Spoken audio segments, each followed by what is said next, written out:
Welcome, here I've got ZTE Blade 10 and I'm gonna show you how to turn on and off the camera grid lines at this device.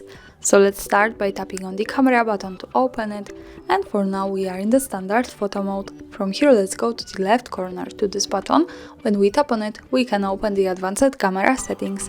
Now let's focus on the composition option. When we tap here we can add the grid lines to our camera preview.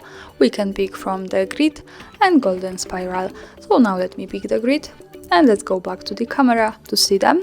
As you can see, now we have these lines.